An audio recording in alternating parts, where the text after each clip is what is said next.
Hey, everybody. Welcome to today's LinkedIn Live. This is also streaming to Facebook, Twitter, and YouTube.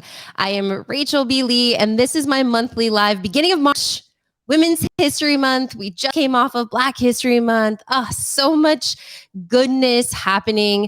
And I'm so excited today that I get to have ZVG, Zander Van Gogh.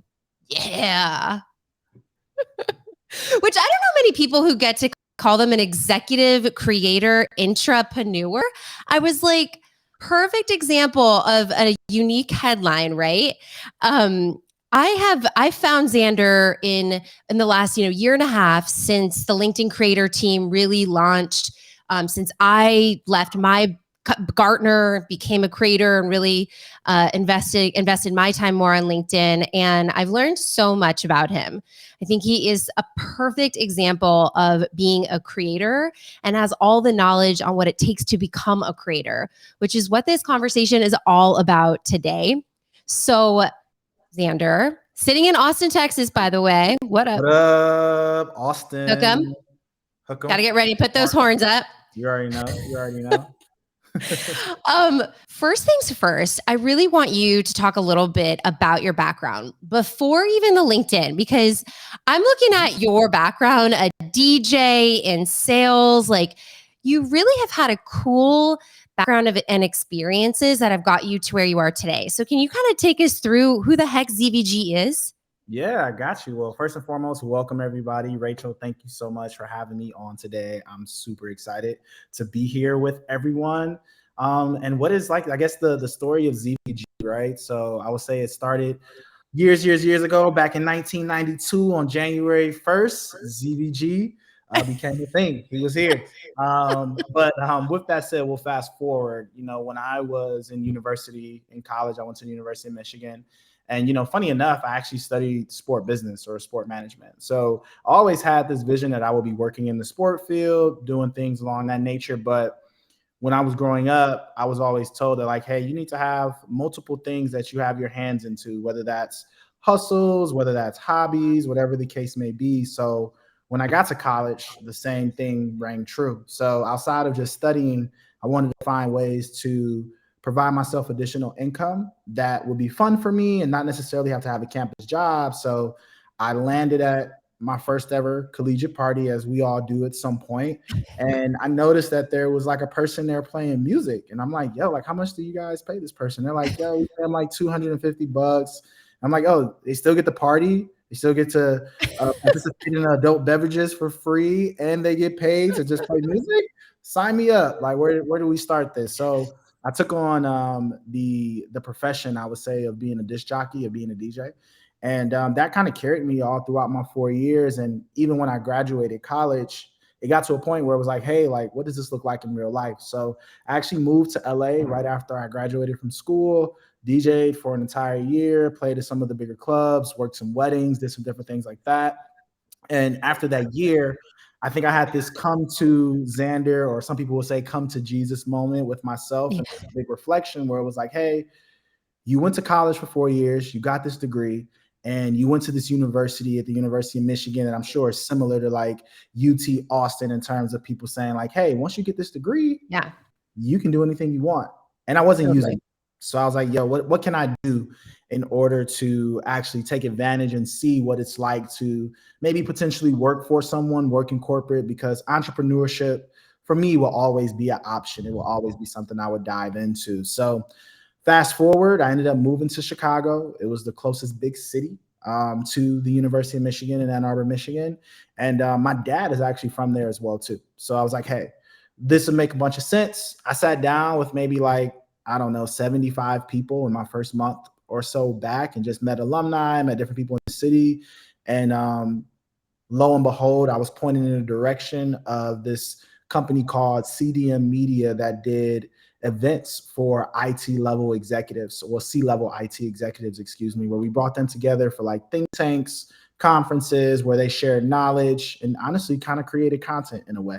But it was my introduction to tech. But what I did was basically sell and build relationships with these individuals to get them to come to these events and ultimately connect with smaller ventures, whether it's startups that potentially had solutions that could help these larger corporations like the Sonys of the world, the Kaiser Yeah. Permanentes of that nature. So that led me around my professional career track in sales. Yeah.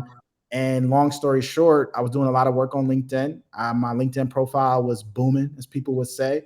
And I ended up getting recruited by my soon-to-be manager from LinkedIn. He's like, yo, we're looking for someone from the Big Ten. It looks like you use LinkedIn a lot already. We love your profile. You have some sales experience. Would you be interested Mm. a part of or even just interviewing for these roles that we have on my team? And I was like, yeah, it sounds kind of interesting. And to be honest, I wasn't even looking for a role at the time. I had just started an agency in Chicago where I was helping creatives within the music, fashion, and food industry connect with corporations. So this kind of just came out of nowhere. And lo and behold, I guess when you don't really put a lot of pressure on yourself, that's when your authenticity really shines. I did pretty well in the interview, and 3 months later, I was working at LinkedIn. So started at LinkedIn in sales, moved out of the sales department after about maybe a little over a year and a half, was doing some side work where I was able to showcase my creativity, and landed in engineering within the LinkedIn media productions realm at LinkedIn, where I was more of a creative strategist. And then from there, did that for 2 years, and then basically helped us come over within our editorial team that you guys know now was community management, and helped us start the creative management team back in 2021. And then now we are where we are in 2023, which is crazy to see. We're almost 2 years completely into this. So being the first of the three amigos, I would say, to help us start this organization and then to see that org grow from 3 people all the way to 75 in a year was crazy. A lot of bumps, a lot of learnings, a lot of reward as well too was great, but that pretty much what led me to my career now. So always having a side hustle has always enabled me to Mm. find my next career path, and more importantly, always connecting with people and building relationships, whether it's inside of companies, outside of my personal life, always gave me the opportunity to have conversations, to express my dreams that ultimately opened doors to allow me to run into roles that make the most sense for me to just be myself in my role. And that's kind of what I say I do now is like, I'm naturally just Zander Van Gogh in the day to day. And that allows me to provide instant value to LinkedIn as an organization and then people in general to help them find their economic opportunity as well too. Oh my gosh. So a few things. Sure. I went to University of Wisconsin-Madison. Okay. What's up, Badger? Yep. We see you. Yep. Okay. And then I moved to Chicago. Okay. Okay. So UT Austin's where I got my MBA. Nice. But I got a lot of love for my Badgers and my Big Ten and cheese curds and spotted cow and all the things that, the Midwest provides to our life. Fair. It's nothing like a Wisconsin Madison jump around moment. You know what I mean? At a football game, Nothing. that is iconic. It's nothing like it. I will say that. That's for sure. And I'm from LA. Oh, wow. So and here we are both in Austin this moment, but your story really resonates with me because I think what you said exactly around this building relationships has been such a thread of the journey that you've taken. And I think people look to somebody like you and say, how did he get this kick-ass job? And wow. And it's like, you've put yourself out there. You've just been building relationships. I mean, I love the example you said, I reconnected with my alumni network. Mhm. People Yeah. don't do that kind of stuff, Zander, especially now, right? The job market's kind of crazy and people are getting scared and they're getting laid off and they think that I'm just going to send out a bunch of resumes and it's going to get me a job. Yeah. But it doesn't do that. It doesn't. And I'm a firm believer, and I guess I can say this is my testament, and I know everybody's journey is different, but I've never applied for any role, to be honest. Every single role that I've ever had, whether it was something that I got recruited for or whether it was something that was created for me, was all based on relationships that I had with other people who understood what my dreams were, what my goals were. And I took the time to consistently build those relationships over a period of time. Sometimes it was a week, sometimes it was a year, sometimes it had been for a couple years, maybe a couple months, whatever. But I took the time to consistently show up. And I think that's like been a key element in this, is that you have to put yourself out there and you have to show consistently and continue to express what you want, because my grandmother always told me closed mouths do not get fed. So you have to be able to ask in order to get the yeses that you want to receive, because as much as we think people read our minds, they're really not. They're just living their day-to-day lives. That's what I tell Josh all the time. It's like, I'll give him the list, tell him what to go get at the grocery store. But Yep. Zander, if I don't put exactly what to get, you're like, oh, you brought the wrong brand back, Josh. This is not what I said. He's like, but you had bread on there. Or it's like, wait, you didn't get the strawberries. We always get strawberries. Well, strawberries weren't on the list. And it's like a funny example, but it works like that in business and in life, and what's so powerful, I think, about LinkedIn is that it gives us this organic platform to make those asks, but to first and foremost create those relationships, nurture the relationships so that you can potentially make an ask down the line, right? But you first need to kind of build that emotional bank account with people. Yeah, I agree. I think the one thing I would say to that too is that in any profession and any opportunity that you're going after, people resonate with people. So even like, let's take it from a sales perspective, right? It was always something that was taught from us when we were selling, was that the product isn't typically what sells. It's how people connect with you as a person is really what sells, because if they like you, they'll buy it regardless if you help them find their problem, right? And what I also think is we're in this time of like, people unfortunately being laid off, this time of an economic change. People also hire people. People don't really hire paper as much as you think they do. They don't, because in a lot of cases for a lot of these roles, there are already people in mind that they're looking to fill those seats. And it's those folks that have maybe reached out to them beforehand and they tried to connect with them as a person. They talked with them. So I think in life, like the person-to-person connection, while it holds true that it's very powerful, I think we have to think about that when we're doing things that involve community, when we're doing things that involves another person on the other end, that no matter what no matter how well you do something, it's really how well can I build my person-to-person connection with the proper decision makers in order for me to really explore this opportunity and give myself a fair, equitable shot. Because just submitting a bunch of resumes, you were better off, instead of submitting 100 resumes, why not connect with 100 people? Because the paper only goes as far as that, but the person allows you to maybe potentially open a connection to another person that makes the right fit, maybe connection to another opportunity that may be the right fit for you. So it rings true as well. Like person-to-person interaction is the key, I think, to all human evolution and progress. I could have said it better. I mean, literally, it's like you're saying our value proposition at Standout Authority. I mean, literally, you're speaking my heart, Zander. I love it. And one thing that I think you do so well, and one of the pain points that we hear so much from our audience, is being able to express our value on social media so that we connect with a person virtually. And a lot of people struggle with this. They're selling something, they're talking about themselves instead of really talking to somebody.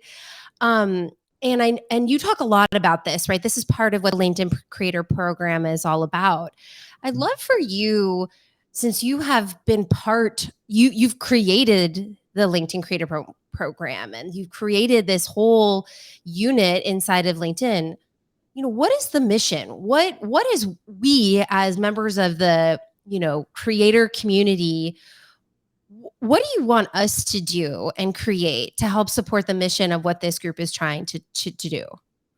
Yeah, I think there's a couple of things. And I know the term creator is something that at least the LinkedIn membership base, everybody doesn't resonate with, right? We think of creators. The first thing I think people think of is Instagram. They think of TikTok. They think of all of these things. But a creator in a nutshell, or what we also like to say, a person that likes to share knowledge, a knowledge sharer.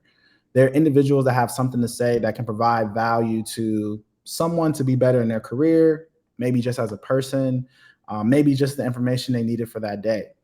So I think the biggest thing of what our mission is to give people the safe space and the confidence to understand that it's not about being always an expert of a particular subject, but about being an expert of you. Because we all have a story, right? We all have come from something. We've progressed from being adolescents to teenagers to young adults to adults for some of us, and maybe even beyond that for others. And it's about understanding that all of those journeys have served a purpose, not just for ourselves, but could be a blueprint for someone else that's trying to be in our shoes as well, too, someday. So as we start to think about the aspect of adding value and receiving value, it's like this cycle where not that you just give what you get, but also as you're receiving, you're learning a lot that you can then reshare because someone else may not have received that information that you had. It's kind of like, I'm sure, Rachel, you've had tons of mentors who have given you incredible advice over the years. And I know for me, mentoring certain people, whether it's to them, me doing a favor for them or anything, they're always like, well, how can I pay you back? And it's like, I don't want you to pay me back. I want you to pay it forward. So what we're trying to get is that all of these individuals on LinkedIn, these members, these knowledge sharers, these knowledge seekers, we all have one thing in common, is that we've all had a journey that's allowed us to progress and to reach maybe what we deem as some type of level of success for what would have been success for us maybe a year ago, 10 years ago, 15 years ago. And how do we give the safe space in order for them to be able to confidently share? And it doesn't mean you have to share every day, but if you just share a little bit, you just share one thing a day, maybe one thing a week, maybe one thing a month, you never know who's that going to impact to allow them to be better in their career or even just better as a person. So our goal is to get more people out of not really their comfort zone, but to make them comfortable within themselves, to share their stories and to share their insights and what they've learned over the course of their lives. I love that. Knowledge shares. I think that's a really beautiful, beautiful way of putting it. And I have to ask this question because there are algorithms and a lot of the questions that we ask, and I just kind of went on a rant on this on Instagram, CVG, because I like get really annoyed with reels. And more than anything, I get really bothered by the algorithm right now on Instagram. I don't really TikTok that much, whatever. I have my own experiences and perspective, right? For me, LinkedIn is where I feel the most comfortable and has the most value content, and you don't have to be doing reels every day, right? And I love that. And so there's a lot of changes going on LinkedIn too with the algorithm. And of course, we know people want to hack the algorithm, right, to get greater visibility too. And so when you're trying to be authentic and a knowledge share, sometimes that conflicts with people's mission to get ahead in the algorithm, right? To make those connections. Can you talk a little bit about just some of the changes that we're seeing from the creator team in terms of just features, right? And ways in which creators can more naturally kind of hack this algorithm that is natural and really about knowledge sharing? Yeah, for sure. I think a couple of things. Number one, there's no rhyme or reason of like a perfect formula to hack an algorithm. And what I've always shared with creators, what I've always shared with people who've just asked is that it's not about hacking the algorithm of the platform, it's about hacking the algorithm of you. And what you tend to find is that when you figure out what your formula is for your voice, for your audience, the algorithm won't matter, because it's kind of like if you're an indie artist, let's say, like, I'm not sure if you're familiar with like MF Doom, right? Or let's talk about even someone like Lupe Fiasco or whomever the case may be. They're not like the Drakes of the world. They're not the Jay-Z's of the world. But what ends up happening is that they found their audience that loves them. So whenever they put something out into the world, that audience always shows up. So in sense of when it comes to an algorithm, I think the big thing that I want people to focus on is like the content. Because the cool thing about LinkedIn is this: every single person on LinkedIn has the opportunity to purchase you. And what I mean by that is that typically when you think about LinkedIn, everyone on there, usually they either have a job or they have experience or they have knowledge to share. So whether it reaches 1 million people or it reaches one person, you never know who that one person may be that can have opportunity, that maybe just watching you, maybe they're not liking, maybe they're not resharing, but they're paying attention. And like, as you continue to be consistent, that consistency always pays itself over time. When it comes to features, I think like we talked about this today, actually, well, earlier this week, rather, we had an AMA on our LinkedIn for Creators page, and we spoke with our director of product over Creators. And he gave a tons of things that we wrote out, from like analytics. Now you can actually understand a little bit better about what your audience likes, what they engage with the best. So always take advantage of your creator analytics. If you have creator mode cut on, you can definitely do that. In addition to that, the other thing that you can definitely take advantage of is just some of the new features in order to express yourself. There's ideas now where we have carousel formats where it's like galleries where you can showcase pictures, you can showcase videos, all in one way to get the message across for your people to kind of click through and see a story as like a slideshow in a way. And then also, obviously, you have things like audio events. So this podcast that we're talking on today, this live event, you can do the same thing, but you don't necessarily have to be glamorous in front of a camera. You can have the same type of conversation where people can listen in as if it's a radio show to some degree.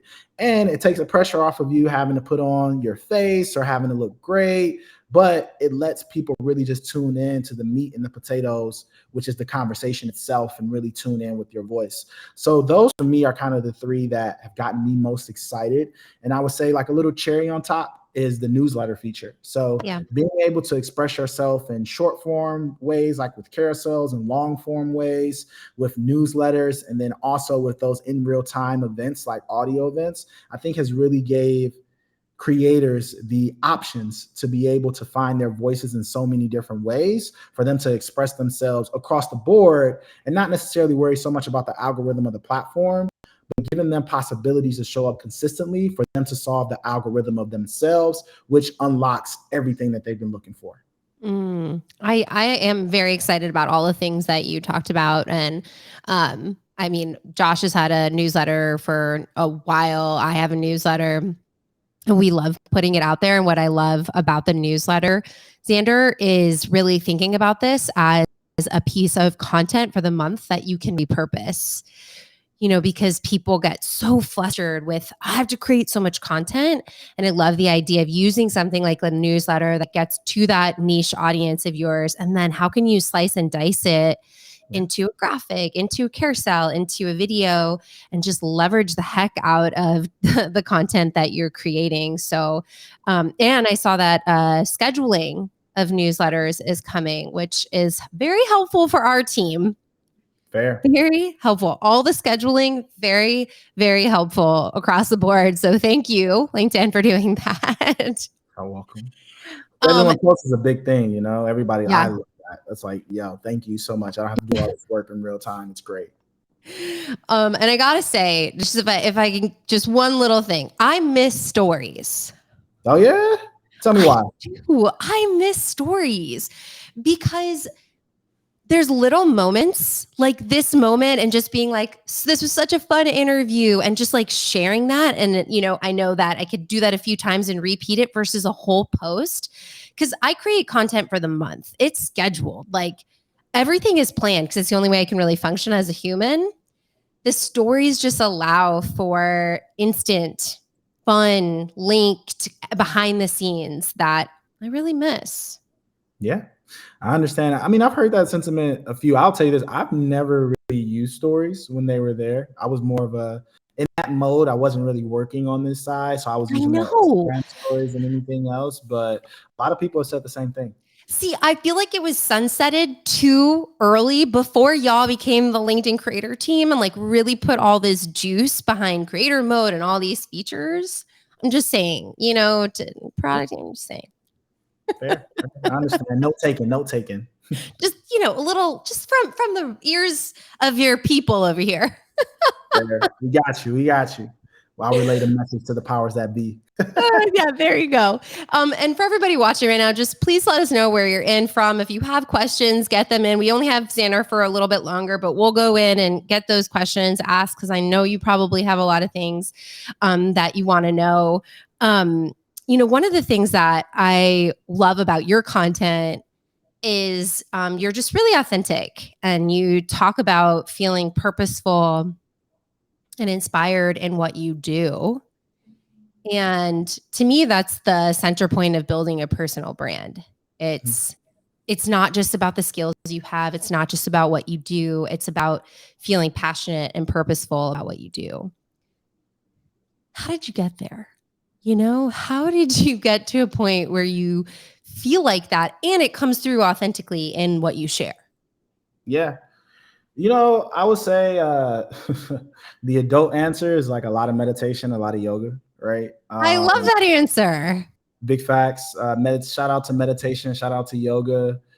Shout out to being able to just sit with yourself and be calm and just like listen. But as I think about it over the years, I think it's always been something that I really needed to understand. I don't know about you, but like I feel like a lot of people have like some form of ADD where we can't focus on everything at once. And for me, I get bored really easily. So what I started to really try to understand is that what is the reason for that? And what is it that makes me feel most like myself to where no matter what I'm doing, I feel comfortable, right? And also like comfortable to a point where uncomfortability doesn't bother me either.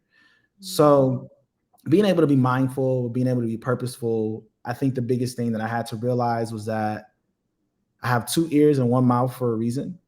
And I need to really be listening. And that just doesn't mean like listening to what everyone is saying, but also listening internally to what makes the most sense for me. So I'll probably say maybe like 5, 6 years ago, I started to listen to like my second heart. And if you guys don't know, we're told we have 3, where we have our regular heart that's right here.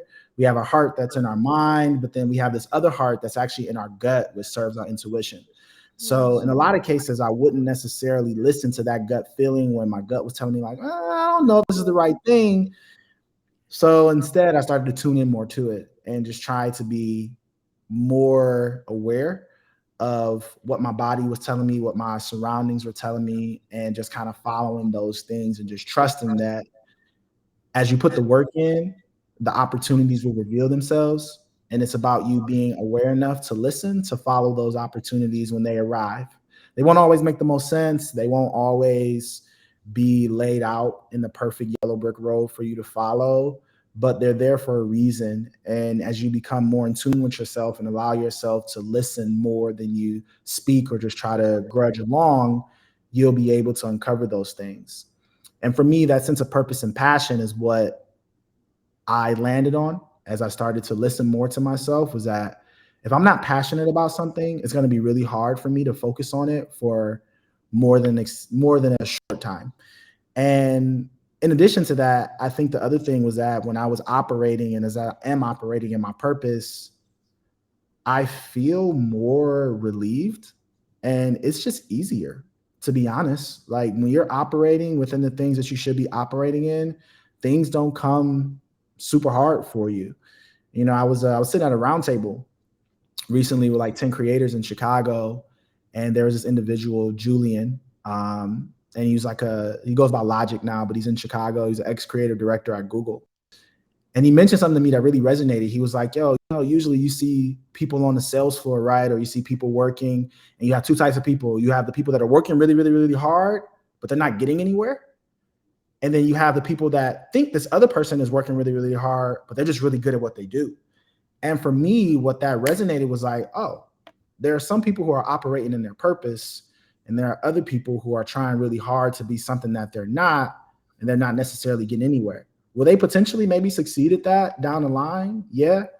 But maybe they weren't just taking the time to really listen to understand where they should have been, what they should have been doing, so that all that effort, all that energy can be within something that actually is meant for them to do. So I really started to open my ears, I would say, and just pay more attention to what feels right for me.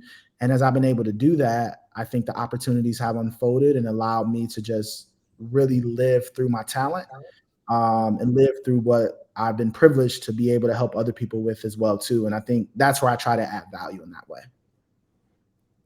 I mean, it's so beautiful and so perfect. And it seems with the role that you have, you're living in your purpose and in your skills and passion, and then now able to help others get there too. Yeah. I mean, would you say that's sort of like the essence of what the creator team and so much of what you're doing is about? I think so. I think it's about us being able to provide value to help people unlock their true selves. And as they're doing that, giving them the safe space again and the comfortability to be able to share that story with others so that it's a domino effect, right? Yeah. As knowledge sharers, there are always obviously going to be knowledge seekers, but the thing is that we all play both roles. We're all seeking knowledge and we're all sharing. And to make sure that the economy thrives, we all should be doing both. So my sentiment to you, Rachel, is like the same way that you're sharing this knowledge with me, I then want to go and share it with the next person. And that if we continue to think about the essence of like, hey, when I learn something, the next thing I want to do is potentially pay it forward in some way. That's when we start to see our economy thrive, and not just in the creator ecosystem, but in the ecosystem of life and the ecosystem of true economists and careers and companies. And that's what we're really trying to get to, is to get everybody to share this knowledge that we've all gained over the course of our individual careers, individual lives, and through our individual purposes as well too. I love it. And I mean, we need it. We do. We need it. Like, we're living in a time that is very different than a few years ago and very different than 100 years ago, right, Zander? And we have a choice to make, right? As humans, as contributors into the economy of, what is the world we want to create?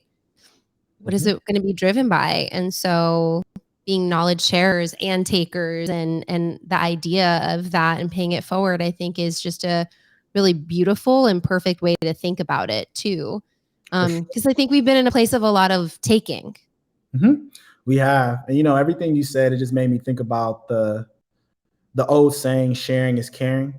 And I know we thought about it a lot as kids. It's like, yo, I have this toy and I should share it with other people, or I have these extra graham crackers. But that also resonates really well with me in terms of knowledge. Like, if you care, share. It's like, put it out there, because you never know who could use it in order to help them get out of whatever situation they're in, or to up level themselves, or whatever the case may be. But that idea of sharing is caring, it never stops. From when you're a toddler to when you're a teenager, or older brother, older sister, a parent, grandparent, even as a professional, in whatever profession you're in, the more that we tend to share, the more that we tend to make others around us not just better, but we tend to show them that we care, because we're providing them the knowledge that allows them to be better in that way too. 100%. Well, if you're listening today or watching this again or whatever the case is, I hope that you're understanding that becoming a creator and owning that isn't really so much about the creator. It's really about the authenticity. It's about you understanding yourself. Who are you? What do you want to share? What's your gift to the world? And when it comes from that place, which I feel like at 35, Zander, I'm in a place I finally understand that. It took me a while to get here. Then you're right. Like, it's easy to attract people. It's easier to get the followers. It's easier to get the opportunities, because you're just living in this place that is real. It's who you are. Exactly. And I think the other thing I would add to that is that you can't get so caught in the vanity metrics and the comparison of other people's journeys as opposed to your own. I think the big thing that you have to do is just for yourself, show up consistently, and continue to find your authenticity, because there's only one constant in the world, and that's change. As you mentioned earlier, like, the algorithm is always changing. And I mean, like, life is always changing. Like, you weren't who you were 2 weeks ago, Rachel, and you're not going to be who you are 2 weeks from now either. And that's the beauty of it all, is that as we continue to evolve and as we continue to become closer to our true selves, for whatever that means for each of us, the environment around us starts to shape for us to succeed in that manner as well too. So I would also just echo what you said and add that to it as well. Heck yeah. Whew, this has been such an amazing interview. I feel so lucky and honored to have a chat with you. I've been eyeing you for well over a year in that idea of building relationships and connections, and supporting each other.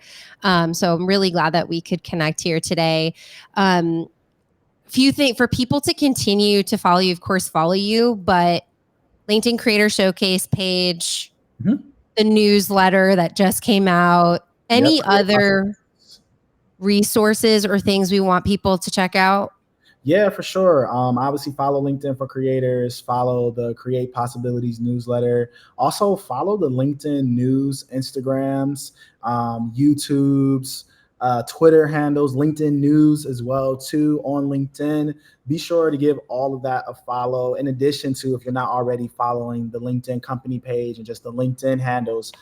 This isn't just an effort just from the LinkedIn for Creators of the community management and editorial teams. It's really a true purpose of our organization as a whole. And that goes from our teams to our product teams to our sales teams. We understand that the idea of creation is what unlocks conversation, which literally unlocks economic opportunity, and that is our mission. So as you continue in your journeys, be sure to follow those pages for more information. And if you have questions, feel free to reach out. Give me a follow. I try to follow up as much as I can within my DMs. So if you do message, I try to get to it. It may take some time, but I do my best. But Rachel, thank you so much for having me. This is an amazing platform. You're doing a great job. And as you've been eyeing me, I've been watching you and watching your content. I know I don't like everything, but no, I've been paying attention. You hear that? You hear that?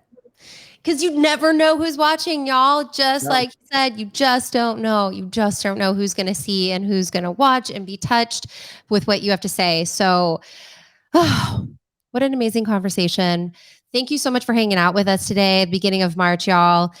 More great guests to come, more amazing things to happen here at Standout Authority. So continue to follow, watch, engage, and I'm just so thankful. Have a great weekend, everybody, and we will see you soon. See you guys soon. Standout Authority fan. Peace out.